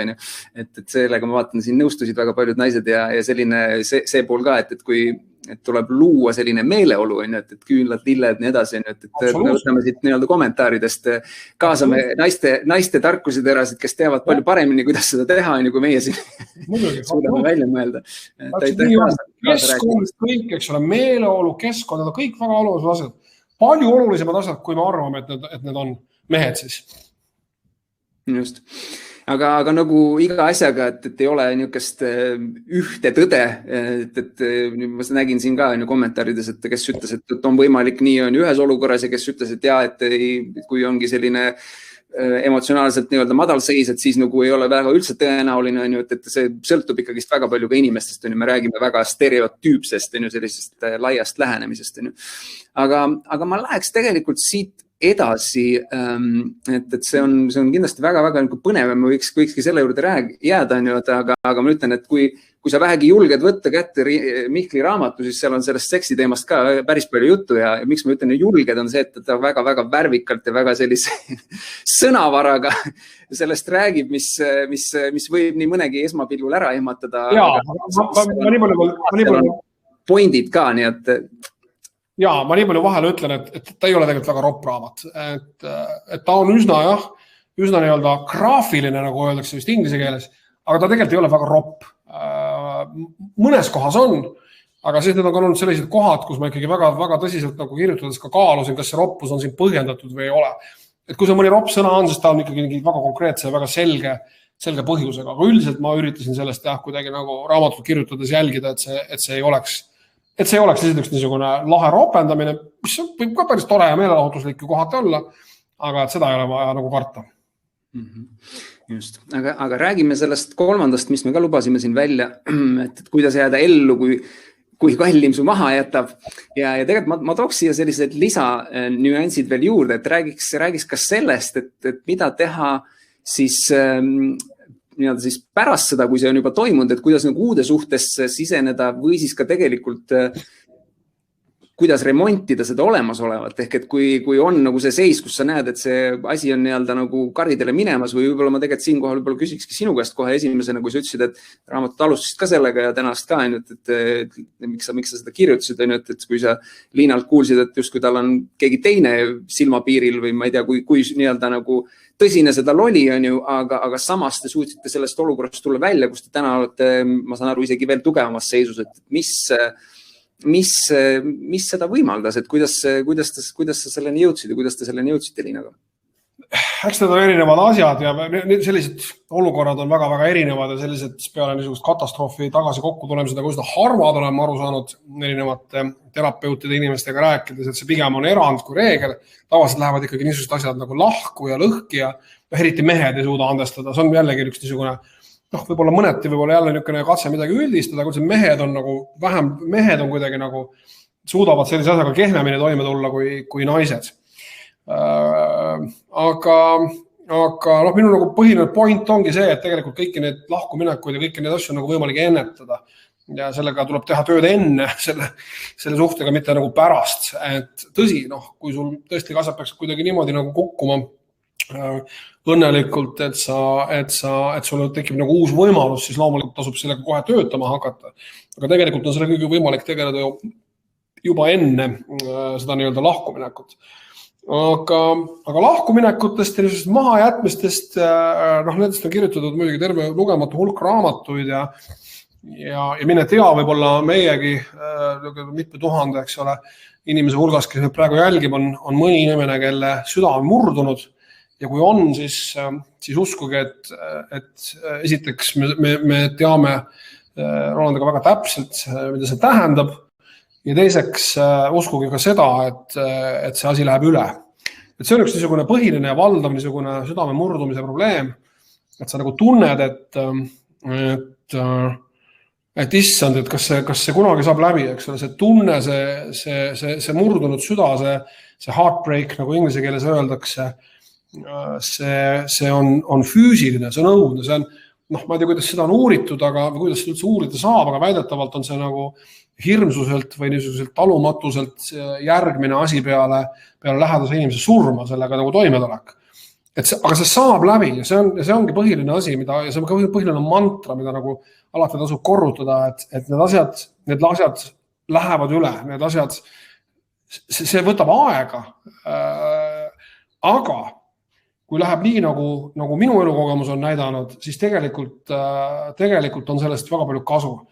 Ja mina vaatan niisugust lahkuminekut, eks ole, loomulikult, kui keegi su maha jätab, siis sul tekib, eks ole, niisugune klassikaline leinaperiood, ja seda leinaperioodi on ka, eks ole, hinnatud ja analüüsitud. Aga minu jaoks niisugune lahkuminek, aga sellest kirjutab oma raamatus nagu põhimõtteliselt nagu paigutub 3 erinevasse etappi, ehk 3 erinevasse niisuguse faasi. Ja see esimene faas või esimene etapp on see niisugune šokk, et issand, kas see juhtus? Sealt edasi järgmine faas on see, jah, see juhtus. Ma see lõpuks nagu teen sellega rahu, jah, see nüüd on nii. Ja 3. faas on jumal tänatud, et see juhtus. Ja minu filosoofia on lühidalt selline, et kui keegi jätab su maha, läheb sinu juurest minema, siis see on muidugi suur šokk su jaoks, sellega toime tuleks, võib-olla jõuame ka natukene sellest rääkida, kuidas see käib ja see ei ole kunagi lihtne, ükskõik kui palju sul on tarkus ja ükskõik kui palju sul on neid abimehi ja sõpru ja tugiisikuid, see ei ole kunagi lihtne, see on alati väga-väga raske. Sa saad selle informatsiooni kätte, sa alguses võitled sellega, sa tõesti mõtled ja teed kõik endast sõltuv, sa oled valmis ükskõik millest, et see teine inimene sinu juurde tagasi tuleks ja siis lõpuks saad aru, et ta ei tule ja siis sa muudkui leinad. Aga minu filosoofia on tõesti see, et kui inimene su nagu maha jätab, siis ma kuidagi usun ja ma üldiselt ei ole mingi väga suur usku ja ma ei usu Jumalat ja ma võib-olla usun natukene niisugust karmat, see on võib-olla ainuke asi, mida ma usun. Aga ma usun väga sellesse, et kui üks suhe puruneb, siis see juhtub selleks, et nii sina kui see inimene, kes suust ära läks, et kuskil tulevikus, aga me räägime siis mahajäetu positsioonilt praegu või perspektiivist, et sinu jaoks tulevikus ilmselt on ette nähtud mingi järgmine suurem ja parem suhe. Aga see ei saaks juhtuda, kui see suhe siin praegu katki ei läheks. Ja jällegi, et seda on lihtne rääkida, seda on sellel hetkel, kui sind maha jäetakse väga raske uskuda, aga see ausalt on nii. See tõesti, vähemalt minu kogemuses on nii. Ja absoluutselt mul on olnud mõni väga-väga raske, väga-väga katastrofaalne niisugune mahajätmine. Ja siis ma olen mõelnud selle peale, aga vaata, et selle naisega või selle abikaasaga või partneriga ma ei oleks kohtunud, kui seda siin ei oleks juhtunud. Nii et seda tegelikult tuleb näha niisuguse omamoodi niisuguse võib-olla võimalusena ja jällegi, kui inimene on nagu hetkel niisuguses südame murdumise nagu faasis, siis seda on väga keeruline uskuda.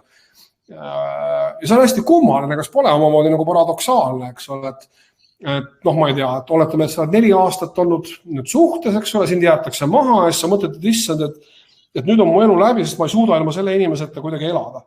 Aga kõik sellele 4 aastale eelnevad aastad, eks ole, suutsid sa ju väga hästi ilma temata elada.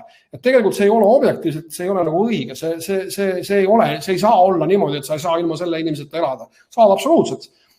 Ja kas pole nagu kummaline, eks ole, et ma ei tea, maailmas on, ma ei tea, mitu miljardit, eks ole, naist, aga kui minu juurest ära läheb, siis mina suudan funktsioneerida ainult ühega ja sellega, kes mu maha jättis. See tegelikult ei ole nii. Ja seetõttu mina soovitan seda asja alati vaadata tõesti nagu niisuguse teatava võimalusena. Ja võimalusena teha asju, mida üldiselt sellises olukorras soovitatakse inimestel teha. Ja mina jällegi olen seda nimetanud ennast selleks järgmiseks suhteks, mis meid siin selle tumeda ja musta ja pimeda ja õudse tunneli lõpus ootab, selleks suhteks ettevalmistamine. Et sul käib siin see krõks ära, eks ole, tihti kui inimesed kukuvad siin ennast hävitama, kes hakkab jooma, eks ole, mina hakkad suitsetama, et see on õudne, eks ole. Aga tegelikult on see just see koht, kus sa pead hakkama tegema trenni, õppima mingeid uusi oskusi, valmistama ennast ette, saama veel paremaks inimeseks, kui sa juba olid, selleks, et võt see asi siin, selle inimesega siin kohtudes oleksid sa tema jaoks lahe ja atraktiivne ja ta tahaks sinuga koos olla. Nii et jällegi, et seda on väga lihtne siin rääkida, eks ole, ja tõesti, kui mõni inimene nagu kuulab südamevalus, et mis jama see on, aga minu kogemuses on see just täpselt nii. Kui küsitakse, et mida siis teha sellel hetkel, kuidas sellest südamevalust üle saada, siis aus vastus on selline. Ega väga hästi ei saagi, esimesed 3-4 kuud saavad olema õudsed, see on üleelatav, see on väga õudne, mis saabub, aga et seda õudset perioodi natukenegi leevendada, seda ei saa väga palju leevendada, aga natuke saab. Et seda natukenegi leevendada, tuleb hakata kohe valmistama ennast ette selleks järgmiseks suhteks. Ja mitte tingimata sellepärast, et see suhe mind siin ootab või et see uus ja parem armastus mind siin ootab. Vaid sellepärast, et lihtsalt on lahe ja kihvt olla parem ja targem ja kuidagi ka paremas füüsilises vormis inimene. Ja et ma soovitan teha, kindlasti trenn, praegu on eks ole raske, aga nädala pärast lähevad jälle jõusaalid asjad lahti ja loodetavasti ka jõusamaks. Tuleb teha füüsilise tegevusega, teha trenni, sporti, õppida midagi, tõesti, ma ei tea, kas uut instrumenti või keelt või mida iganes. Et sul tegelikult tekib Euroopa moodi vaba aega, kui sa ühest suhtest ära kaas. Kogu see aeg, mis sa oled arvanud oma kallima, kogu see on üle äkki, eks ole. Sa mõtled, see on jõudne, ongi jõudne. Aga ka selle peale on võimalik vaadata kuidagi nagu positiivselt, et mul on palju vaba aega, ma saan teha mingeid lahedaid asju, mida ma võib-olla enne ei saanud teha. Ja kolmas niisugune lahkumineku suur asi on muidugi see, et tõhusamat dieeti on võimatu välja mõelda. Et mina olen alati iga lahkuminekuga võtnud kohe esimese paari kuuga või niisuguse maha jätmisega. võtnud alati alla kohe 10 kilo nagu rakst esimese kuuga, ei ole mingi probleem. Et see ei ole tingimata väga tervislik, aga ka mingisugune teatav niisugune positiivne niisugune kaasasi sellega nagu kahtlemata kaasneb.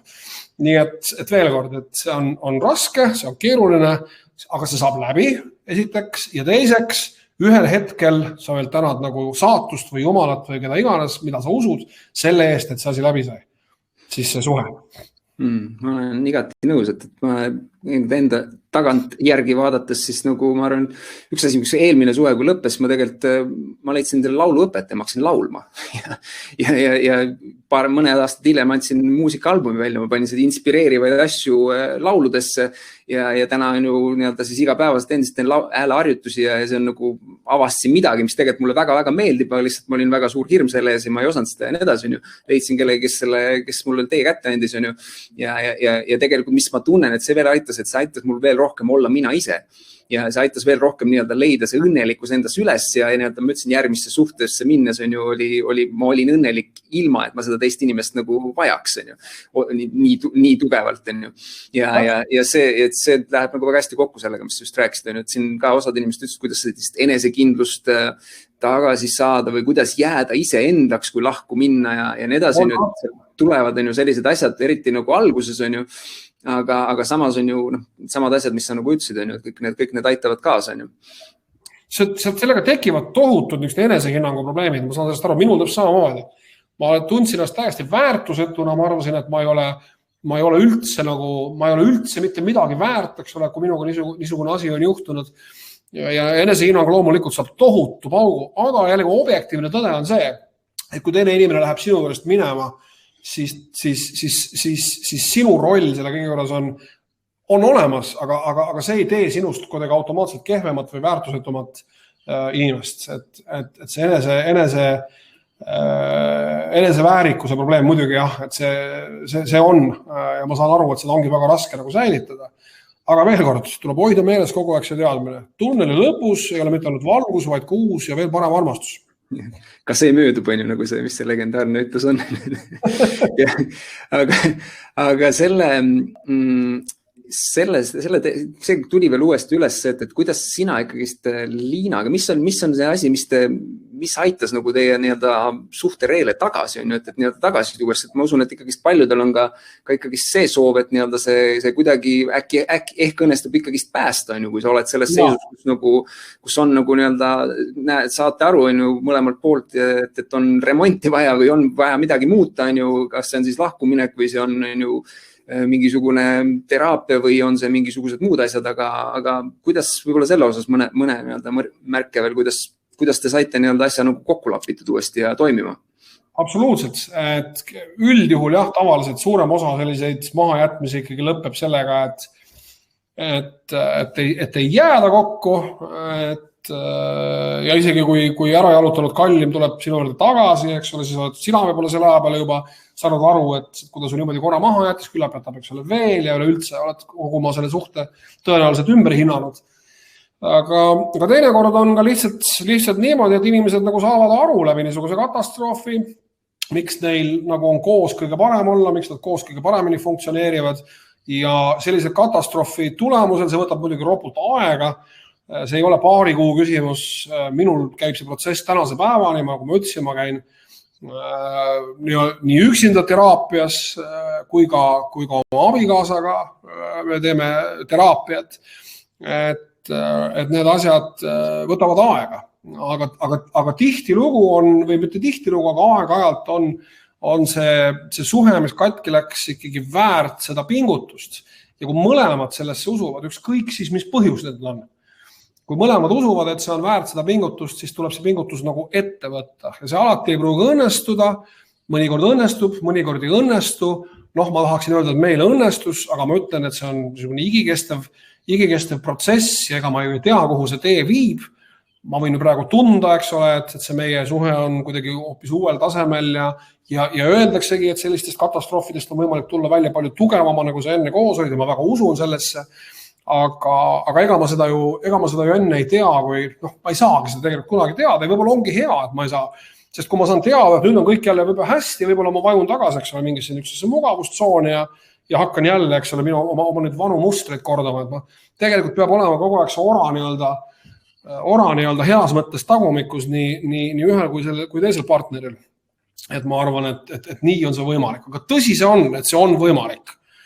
Ja on olemas terved tehnikad ja asjad, millest ma ka oma raamatus põgusalt kirjutan, eks ole, milleni ma jõudsin või komistasin, mille otsa ma komistasin siis, kui minul see hirmus asi juhtus, on olemas terved raamatud ja kursused ja isegi sul on võimalik palgata endale Hollywoodist, eks ole, personaalne niisugune coach, kes aitab sul siis nii-öelda kadunud või siis nende ära jalutanud partner tagasi saada. Seal on kõik need erinevad tehnikad, eks ole, alates sellest samast zero contact rule'ist ehk siis null kontakti reeglist, mis töötab nagu kellavärk. Ma ausalt täiesti, ma olin ise ka jahmunud, kui hästi mõned nendest tehnikatest töötavad. Need on väga raskesti nii-öelda siis ellu viidavad, mitmed nendest tehnikatest ja nippidest, aga nad tõesti töötavad. Et tasub, muidugi alati tasub proovida ja alati tasub selle nimel töötada ja see võib väga vabalt juhtuda ja juhtubki, näed, minulgi juhtus, eks ole. Aga see ka ei pruugi ja kui see ei õnnestu, no siis lihtsalt tulebki seda käsitleda kui niisuguse, ma ei tea, vabanemisena järgmise suhte jaoks. Väga terve lähenemine. Et ma vaatan, Karol kirjutas, et on olles 20 aastat pluss hästi toimivas suhtes võin kinnitada, et tõesti mees vajab kiitusi ja hellusi. Ja siis lisaks, et vabadus suhtes, mõlemale tuleb suhtes vabadust anda. Et siin on kohe nii-öelda nagu pikaajalise suhte mõned nii-öelda mõtteterad ka veel juurde. Aga siinkohal ma teeks nüüd ära selle loosimise, et ma annaks ka paaril õnnelikule siis ühe raamatu ja ühe kogukonna liikmelisuse ja peale seda me tuleme veel tagasi küsimuste vastamise juurde. Aga vaatan, me olen olnud hästi aktiivne selline veebiseminar täna, väga inimesed on kaasa rääkinud, mida on äärmiselt tore olnud nagu näha, et me ei ole lihtsalt siin kahekesi vestelnud on ju nendel teemadel, vaid meil on terve nii-öelda korralik 2500 inimest, kes siin praegugi laivis on ju veel vaatavad ja tegelikult tahakski nii-öelda tunnustada siin paari nii-öelda aktiivsemat inimest ja kõigepealt siis annaks ära Mihkli raamatu, Komme mind või saatan. Ja selle raamatu õnnelik võitja on selline inimene nagu Triinu Napsepa. Palju õnne, Triinu! Oled selle raamatu võitja ja siis teadlikult õnnelik mina kogukond. Selle võitja, ma tegelikult paari sõnaga enne räägiks veel ka selle kohta. Nagu ma ütlesin varem, igakuiselt me toome erinevaid teemasid, erinevaid nõuandjaid, nagu tänane webinar, mis teadlikult õnnelik minaga veel kaasneb. Meil on seal salvestatud juba varasemalt terve hulk, see on üle 50 tunni materjali. Seal on veebiseminare nii Epp Kärsini, Jaan Aruga, siis suhete teemal tegelikult olnud veel siin see ja eelmine kuu on nii Katrin Saali-Sauli kui Tiina Tiitusega, nii et väga palju ka selles valguses, mida me täna juba oleme rääkinud, seksuaalsuse teema, mida Epp toob sisse ja nii-öelda teised suhete teemad siin erinevatelt ekspertidelt. Lisaks toetav kogukond, seal on 544 liiget tänase hetkega, tänaseks õhtuks tõenäoliselt rohkem ja juba sellepärast, et me ühe anname kohe ära ja siis igakuiselt siis tõepoolest erinevad veebiseminarid, erinevad muud nii-öelda tegevused käimas. See kuu, terve aprill on olnud suhete teema, järgmine kuu, maikuu saab olema selline inspiratsiooni ja sisemise motivatsiooni teema, et tõmmata ennast nagu käima, kui siin jälle kõik avaneb ja lisaks siis tuleb sellega kaasa ka selline online kursus nagu Usu endasse, mis annab üle 30 praktilise nõuande sellest, kuidas sellist endasse uskumist tõsta, et kui keegi enne küsis, et ka peale lahkuminekut või mis iganes olukorras sellist enesekindlust tagasi saada, siis sellest kursusest terve hulk nõuandeid. Aga nii, selle võitja saab olema selline inimene nagu Liina-Grete Uibopuu. Nii et palju õnne sulle, Liina-Grete, sina oled teadlikult õnnelik mina kogukonna liige tänasest 3 kuuks ja teistel, nagu ma ütlesin ma selle veebiseminari alguses, et annan võimaluse sellest raamatust ja tegelikult kogukonnast saada osa ühe väga erilise diiliga ja see diil nimelt on siis selline, et sa saad Mihkli raamatu, Komme mind või saatan ja teadlikult õnnelik mina kogukonna esimese kuu liikmelisuse, mis eraldi seisvana. See raamat, minu arust selle täishind on vist 25 eurot põhimõtteliselt sisuliselt. On ju. Ja meil selle teadlikult õnnelik mina kogukonna täismaksumus on 29 eurot. Aga sul on täna võimalik saada sellest osa 16,95-ga. Sa saad raamatu soodushinnaga ja sinna juurde lisaks siis ka kogu selle teadlikult õnnelik mina esimese kuu ja siis sealt edasi on nii-öelda siis sul võimalik seda jätkata, kui sa soovid seal liige olla, aga samas sa saad iga hetk selle kergelt lõpetada. Nii et sa saad põhimõtteliselt 2 asja ja saad selle soodushinnaga, nii et kasuta seda võimalust. Nagu ma ütlesin, võimalus on hea, mis me siin täna välja panime ja panime ka selle, et kuna Mihklit me võtsime 100 raamatut, siis see võimalus on hetkel 100 inimesele ja kasutage seda julgelt. Kui sa oled seda juba kasutanud, siis tule anna siin kommentaaris märku ka, et siis me teame, kes meil uued liikmed on, saame neid õnnitleda. Vot nii, aga lähme siit veel küsimuste juurde, et siin on neid terve hulga veel tulnud, et üks asi, mis tegelikult, mis ma tahtsin ise veel tuua sisse, on see, nii, kus see siin on, tähelepanu ja tunnustust. Ja, korra vaatan. Üks asi, mida Liina küsis veel, et kuidas seda kirge nii-öelda taastada pärast lahku minekut, kui uuesti kokku minna. Ehk et siis tegelikult küsimus sellesse teemasse, mis me just enne nii-öelda käsitlesime, aga kuidas saada see kirg tagasi, sest et tegelikult ju ikkagist, kui sa nii-öelda juba oled selles olukorras, kus on nagu lahku minek nagu ukse ees, siis tegelikult see kirg ikkagist kipub ka nagu alla minema, et on sul selle osas miskit head mõtet jagada?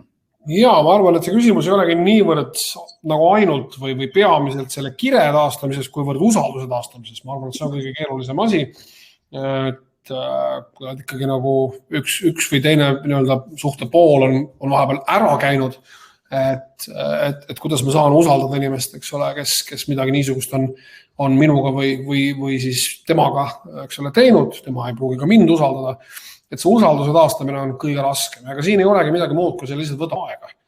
See lihtsalt võtab aega, see lihtsalt nagu eeldab ka, et sa tahad seda teha, see eeldab soovi, see eeldab teie omavahelist kokkulepet ja kui need asjad kuidagi nagu sujuvad, siis küllap see kirg jällegi, ma ei ole mingisugune niisugune, mida selle kirja all siis mõistetakse praegu, ma ju ka täpselt ei tea, et kas jutt käib mingisugust seksuaalsest tõmbest või tegelikult ka pahatihti need lahkuminekud just nimelt nendel seksuaalsetel põhjustel juhtuvad, et kumb osapool ei ole kuidagi selle seksieluga rahul, siis ta läheb seda kuidagi kuskilt nagu väljast otsima või midagi taolist.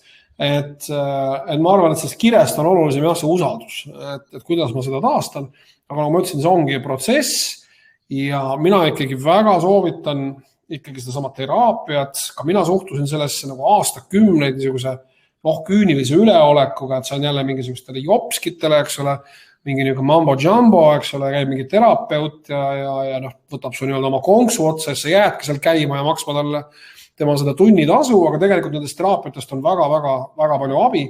Ma olen käinud nii Ameerikas teraapias kui Eestis ja ma julgen küll öelda, et Eestis on absoluutselt nagu korralik maailmataseme, see muidugi sõltub terapeudist, aga väga hea terapeut on Eesti, vahet ei ole, kas ta on Eestis või on ta Ameerikas. Teraapia üldiselt alati nagu aitab ja see on see, et kui sa ei ole kaks inimest ei ole omavahel kuidagi nagu selle suhte hoidmise ja selle suhte, ma ei tea, siis monageerimisega kuidagi hakkama saanud, siis tuleb tuua lihtsalt abiline. Tuleb tuua nagu sisuliselt arst, kes hakkab seda suhet siis kuidagi nagu ravima, kuigi ta ei tee ju midagi muud, kui et ta lihtsalt paneb inimesed küsimusi esitama, küsimustele vastama, eks ole, omavahel teistmoodi suhtlema, aga sellest on ikkagi jahmatavalt palju kasu. Nii et ma üldiselt väga usun teraapiasse, usun pereteraapiasse, suhteteraapiasse, nii et see on üks asi, mida kui niisugune asi, katastroof on juhtunud, ma soovitan kindlasti kaaluda, kui on võimalik. Aga jah, ma arvan, et see on hästi oluline, et selles mõttes nagu lahet just, et sa jagadki seda ka, et sa päriselt nii-öelda lähed ja teraapiasse, ma arvan, et see on naised isegi võib-olla lähevad lihtsamini, on ju sellistesse, aga meeste kontekst just, ma saan ise hakkama, on ju, mis ma siin hakkan kuskile minema, on ju, ja sama need, eriti, mulle meeldib just nagu seda, et sina nagu, ütleme siis, sinu generatsiooni inimesed, kes on sellise nagu tugeva nõukaaja taustaga, kõik need sellised teraapiad ja asjad, see tunduvad sellised soolapuhujad ja nii edasi, et seal nagu sealt mis asja, mida maksan ja nii edasi ja siis mul tõmbavad seal, saavad ise rikkamaks ja mulle midagi siis ütlevad, et tore küll, umbes nagu, et ma tean ise, et kuna mitte siis enda puhul, ma olen ise avatud nendele teemadele, enesearengule, kõigele sellele, aga just ma näen seda oma vanemate ja sellise sinu generatsiooni puhul väga nagu tugevalt, et selles osas nagu hästi nagu tore, et sa seda niimoodi nagu ka jagad, et otsi abi ja mine ja päriselt nagu küsi, et üks asi, mis ma veel vaatan, mis on küsimus on tulnud, mis on ka selline suhte puhul alati väga selline tekitab intriige, on see, et kuidas saada suhtes üle armukadedusest. Et see on ka asi, mida ma arvan, et enamik inimesed on tundnud seda ühel või teisel moel, ühel teisel hetkel ja ma tean, sa ise sellest rääkisid ka raamatus nagu üksjagu sellest armukadeduse tundest ja sellest, et sa oled nagu sellega ka nagu natukene rahu rohkem teinud, ma saan aru, Jaa, kuigi ühesõnaga mul on üks tuttav, kes kunagi otsustas, et ta tahab nagu areneda sellisele tasemele, kus ta ei tunnegi armukadedust. Kus tema naine võibki talle öelda, et näed, aga ma tegelikult olin teise mehega või ma ei tea, ma tegelikult tahan olla hoopis selle mehega ja kuidas ta siis ei tunnegi armukadedust, kuidas ta on siis nagu nii kuidagi nagu altruistlik, et ütleb, mis iganes kallim sind õnnelikuks teeb, palun, eks ole, mina ja ma nagu mõtlesin, et huvitav, et kas see on nagu võimalik ja võib-olla on mingisuguste niisuguste hingeliste tehnikate ja asjadega, kuigi minu nagu kindel uskumus on see, et kui ma ei ole armukade, siis järelikult ma tegelikult väga ei armasta ka seda teist inimest. Et see on jällegi minu kogemus. Ma ei ole armukadeduse fänn, ma arvan, et see ei ole mingisugune meeldiv emotsioon, inimesed teevad armukadedusest hirmsaid asju, ka kõige hirmsamaid asju on nad võimelised armukadeduse hoost tegema, aga mulle tundub, et see tunne, seda ikkagi, ütleme, kui minu naine, see on nagu kummal, eks ole ka, et kui sinu partner on sinu peale, sinuga seotud armukade, siis sa kuidagi tunned ennast hästi. Väga tore, järelikult ta kuidagi armastab mind, järelikult ma olen talle kuidagi nagu oluline, kui ma suudan tema saaks selle armukadeduse emotsiooni tekitada. Aga teisest küljest ise, eks ole, armukade on nagu kehv olla ja ongi väga mage tunne ja ei ole hea tunne. Aga ma nagu kuidagi ei oska soovitada seda endast ka nagu hirmsasti alla suruda või sellepärast piinlikkust tunda, kui sa armukade oled.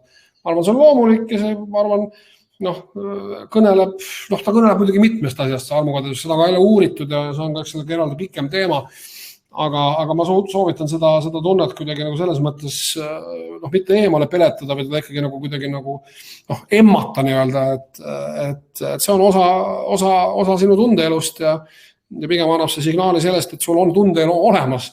Kui sa ei tunneks midagi, see oleks asi hoopis hirmus. Okei, väga hea. Ma vaatan siin, selles mõttes on pull, kui me mingid küsimused õhku viskame, siis kohe jälle kommentaaris naised mingite teemade peale tõmbavad käima kohe ja tihtilugu see puudutab just mehi, nagu enne oli see, et kuidas saada mehi rääkima, siis nüüd tekkis kohe küsimus, aga kuidas siis mehi teraapiasse saada? Jaa, ei saa, see ei ole lihtne tõenäoliselt ja ma ei oska öelda, ma mõtlen, mina ikkagi nagu läksin ja käin siiamaani täiesti vabatahtlikult ja hea meelega, aga on olnud ka kordi, kus ma nagu proovisin teraapiat 10-15 aastat tagasi, siis mulle ei meeldinud, et ega see saab töötada ainult siis, kui see inimesele ikkagi meeldib, inimene tunneb, et sellest kasu on. Just. Okei, väga lahe. Ma vaatan, et me hakkame vaikselt tegelikult siin otsa kokku tõmbama ja ma näen ka, et meil on meeletu möll läinud lahti selle raamatu ja selle kogukonna tellimuse osas. Kuskil 4-50 inimest on selle juba ära teinud, nii et kui sa oled selle teinud, siis tule anna siin kommentaaris ka märku, et teised näevad, see on alati selline tore, et ma ei ole üks ja ainus nii-öelda, kes selle lollusega kaasa läheb, või siis seekord suurepärase võimalusega. Aga kui nüüd tänast veel nii-öelda teemat kokku tõmmata, et mul on endal väga põnev olnud, aitäh Mihkel, et sa olid valmis tulema ja siin rääkima ja nii-öelda avameelselt ja naised ja mehed, kes te vaatate, et ka kommentaaris märku anda jällegi, et kuidas sinu jaoks see tänane on olnud, mis sa siit oled kaasa võtnud, sest et üks asi on see, et tore on nagu neid asju arutada ja rääkida, aga palju olulisem on see neid asju nagu rakendada, sest et mul nagu toimuvad on ju igast meil need arutelufestivalid ja mis asjad on ju, aga küsimus on see, et mis nagu lõpuks sellega peale hakatakse ja mida sellega ära tehakse. On ju. Et ma näen ikkagist, et minu elus ikkagist päris muutused on toimunud siis, kui ma neid asju, mida ma olen õppinud, ka rakendan. Et sellest niisama kuulamisest, et ma tean juba seda küll on ju, või see oli tore mõte, aga sellega midagi ei tee, nagu sellest kasu ei ole. Mis, Mihkel, tahaksid sa lõpetuseks veel öelda tänase kokkuvõtteks? Ja, et ma tahan ka tänada kõiki neid paljusid inimesi, kes meie vestlust täna kuulasid ja sellele aktiivselt kaasa elasid. Ja ma siis jagan ka lahkelt.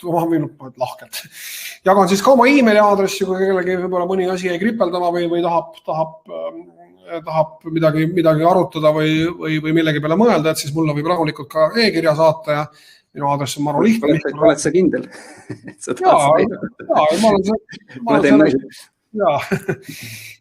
Minu emaili või e-posti aadress on mihkelraud@gmail.com ehk siis gmail.com.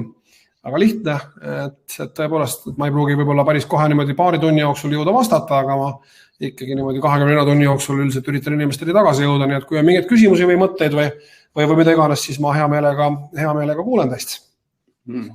Väga hea. Ja ma tegelikult teen väikse üleskutse ka siin, kuna ma lugesin, et tegelikult mul oli huvitav su raamatut lugeda ka sellepärast, et ma nägin hästi palju sarnasusi mingites asjades meil, et sa rääkisid ka armastuse keeltest, on ju seal, millest ma ka oma raamatus 12 asja, mida koolis õpetajat olen maininud ja et mul on ka nii see nii-öelda füüsiline puudutus kui ka tunnustussõnad on minu nagu ka top 2 nagu, et ja sellest tulenevalt ma tegelikult kõik, kes te siin täna olete, et kirjuta kommentaari, kuidas see sinu jaoks oli, anna Mihklile teada oma nii-öelda selline tunne või kogemus või mis see sinu jaoks tänane nii-öelda õhtu andis, mis emotsioone, mida sa said teada ja või kui sa tahad lihtsalt midagi toredat head öelda Mihklile tänase veebiseminarile külaliseks tulemast ja oma mõtteid jagamast teadmast, siis ma arvan, et saame võtta selle chati ja ma saan sulle Mihkel pärast saata kogu selle chati ja sa saad rahulikult süveneda, võib-olla saad mingeid uusi mõtteid oma järgmistesse raamatutesse või kuhu iganes, et neid siin kommentaare on tulnud tuhandeid. Tore, absoluutselt. Aga näen juba, et tuleb siin väga selliseid toredaid jutte. Moonika ütleb sulle, tänan siin Mihkel, pakkumine ka kasutatud ja nüüd raamatut ootama. Väga hea, ma arvan, et see on ka hea mõte. Tänud teile mõlemal olid huvitav kuulamine. Aitäh, oli väga meeldiv ja põnev kuulamine, väga huvitav kuulamine, mõnus tänan, see oli üks aegade parim veebiseminar, nii et aitäh Mihkel ja Roland, väga hea. Aitäh kirjutada. Väga huvitav oli, suurepärane, väga aitäh, Mihkli raamat kodus ootab, kellelgi on juba kodust, ootab lugemist, nüüd on tõenäoliselt tekkis suurem huvi seda lugeda. Huvitav kuulamine, suurepärane. Ja nagu ma ütlesin veel kord, mõtle ka seda, et mis on see asi, mida sa tänasest kaasa võtad, mida sa plaanid ka rakendada, et see on veelgi olulisem. Ja loomulikult mõned kohad, ma usun, veel on selles 100 osas ja kui see 100 peaks täituma, siis vaatama, äkki saame Mihkli nõusse, et saame mõned raamatud veel juurde. Nii et kasuta julgelt seda võimalust ja näeme juba õige pea. Veel kord aitäh sulle, Mihkel. Ja suur tänu sulle ka ja kõigile kuulajatele. Ilusat loodetavasti peagi saabuvad kevadet. Küll ta tuleb, kus ta pääseb. Küll ta tuleb. Ka see möödub, on ju. Küll tuleb see suvi ka lõpuks, on ju. Okei, tšau. Kõike head.